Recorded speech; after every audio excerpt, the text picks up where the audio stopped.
Assalamualaikum warahmatullahi wabarakatuh. A'udzubillahi minasyaitonirrajim. Bismillahirrahmanirrahim. Wa bihi nasta'inu ala umuri dunya waddin wa ala alihi wa ashabihi ajmain. La haula wala quwata illa billahil aliyil alim. Amma ba'du. Anak-anakku yang saya cintai dan saya banggakan, alhamdulillah pada sore hari ini kita bisa melaksanakan amalan ibadah bulan Ramadan. Hari pertama puasa Ramadan pada tahun ini, mudah-mudahan kita bisa melaksanakannya dengan sempurna.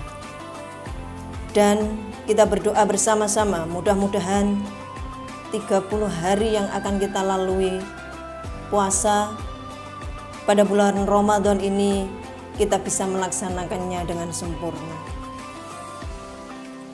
Alhamdulillah, pelaksanaan ibadah yang akan kita lalui di bulan Ramadan ini, kita menyambut Ramadan dengan ilmu.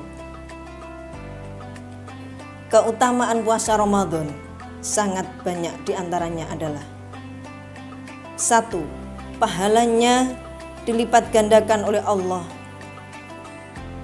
dengan lipatan yang hanya Allah yang mengetahuinya. Setiap satu kebaikan akan mendapatkan 10 kebaikan yang semisal hingga 700 kali lipat, kecuali puasa.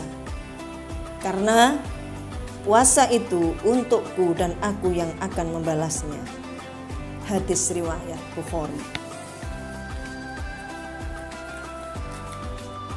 As-saum li wa ana ajzi bihi.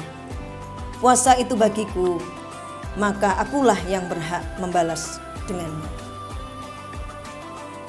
Kedua, orang yang berpuasa Ramadan diampuni dosanya setahun sebelumnya. Barang siapa melakukan puasa di bulan Ramadan karena iman dan mengharap pahala, maka akan diampuni dosa-dosanya yang telah lalu. Hadis riwayat Ahmad.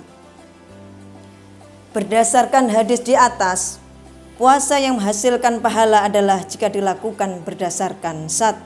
Iman yang benar, sesuai dengan akidah ahli sunnah wal jamaah,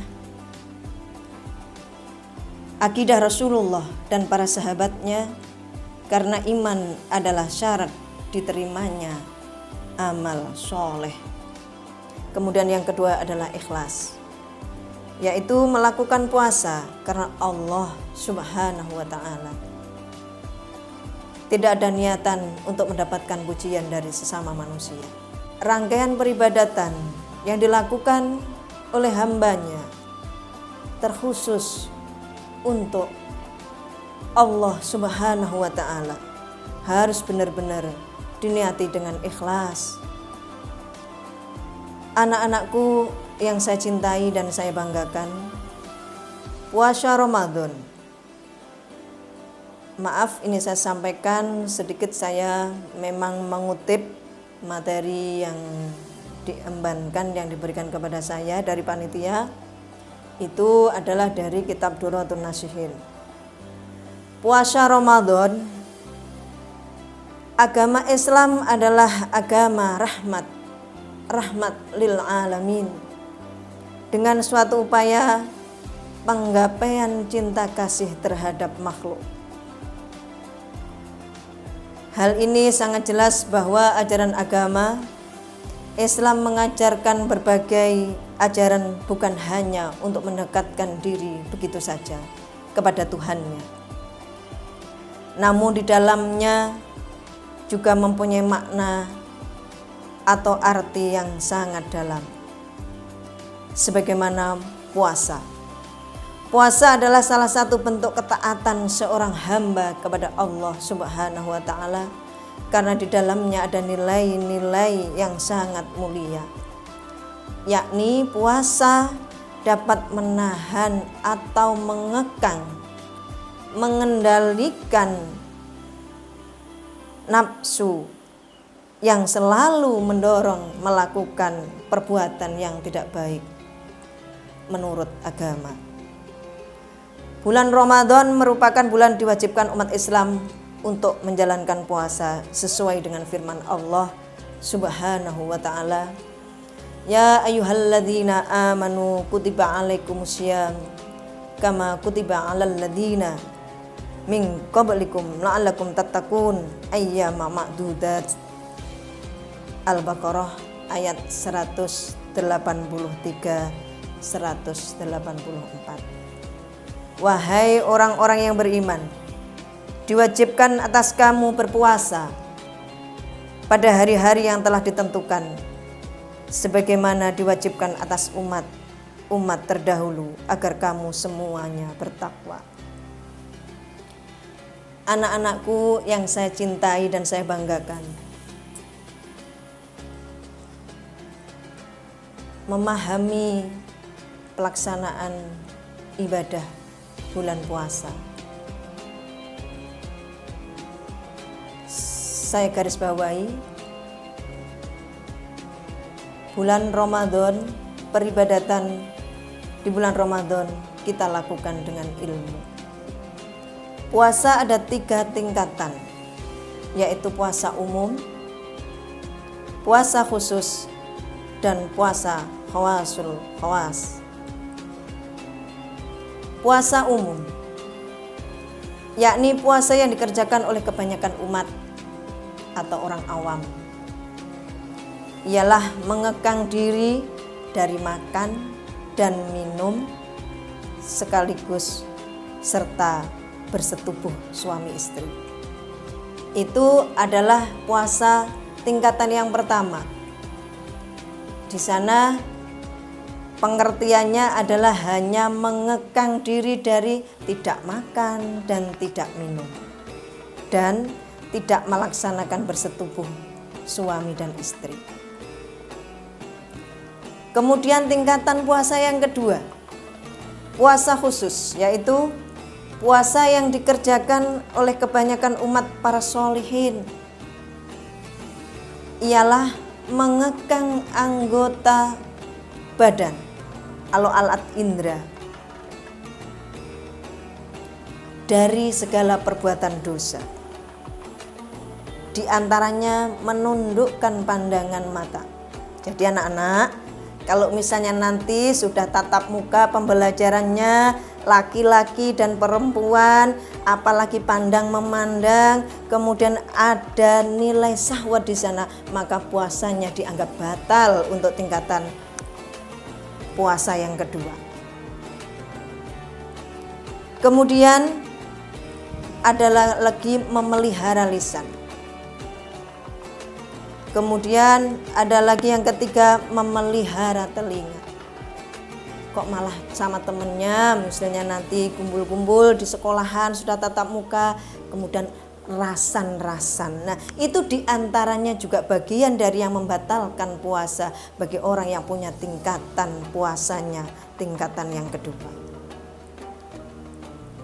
Kemudian memelihara segenap anggota tubuh. Tangannya tidak jahil kepada temannya, tangannya tidak mencuri milik temannya, dan lain sebagainya. Itu diantara beberapa hal yang membatalkan puasa untuk tingkatan puasa yang kedua. Kemudian satu lagi, tidak terlalu banyak mengisi perut di saat berbuka. Satu hari anak-anak gak makan, apalagi hari ini hari yang pertama kali, kemarin kan makannya penuh dalam satu hari. Kemudian hari ini satu hari di bulan pertama ini melaksanakan puasa, akhirnya pas waktu buka sembiarang apa? Makanan ini itu macam itu semuanya dikumpulkan, nanti mau dimasukkan ketika berbuka puasa. Nah, ini juga bagian dari hal yang tidak dilakukan bagi orang yang pengen mendapatkan tingkatan puasa yang kedua. Jadi pas buka semua makanan dimasukkan.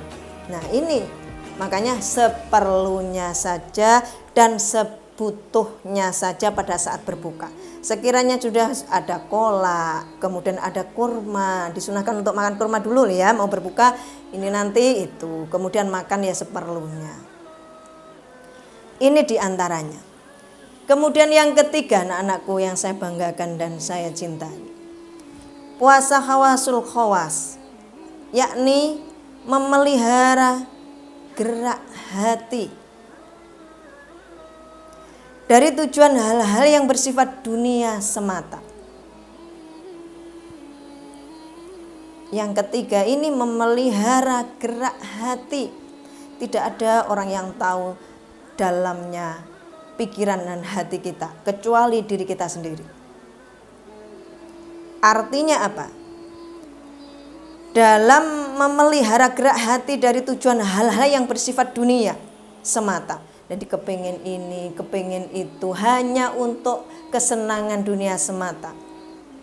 Dan tidak memikirkannya, mengekangnya dari niat atau memikirkan selain Allah Subhanahu wa ta'ala.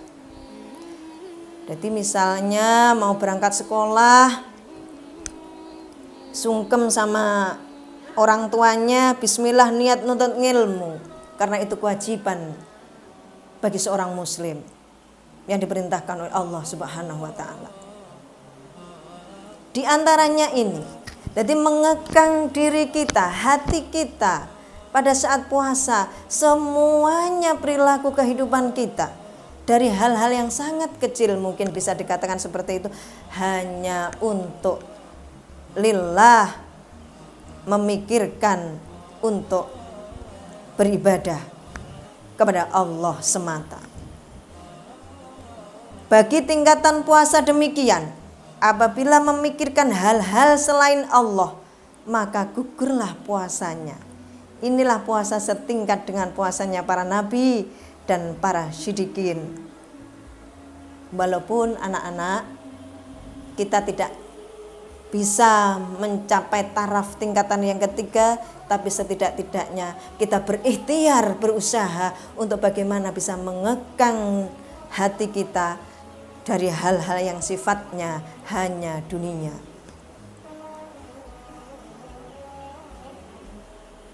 Anak-anakku yang saya cintai dan saya banggakan, pada hakikatnya kedudukan ini menghadapkan jiwa, raga sepenuhnya kepada Allah dan berpaling diri selain Dia, Allah Subhanahu wa ta'ala. Dikutip dari Zubdatul Wa'idin,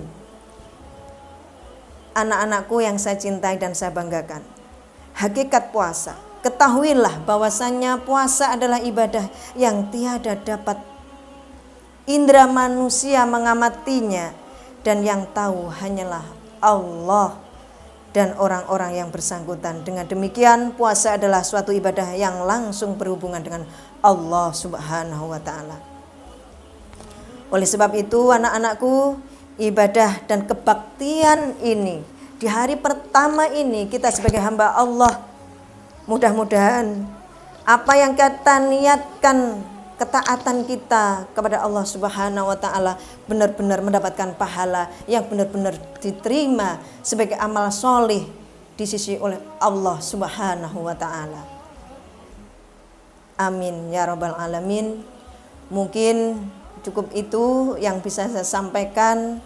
Mudah-mudahan hikmah besar dari apa yang saya sampaikan sedikit tentang menyambut Ramadan dengan ilmu, benar-benar mendapatkan pahala dan mendapatkan hikmah yang besar setelah kita melaksanakan peribadatan keseluruhan dengan paripurna di bulan Ramadan ini. Dari saya terima kasih, ada kurang lebihnya mohon maaf, wal afu minkum, wassalamualaikum warahmatullahi wabarakatuh.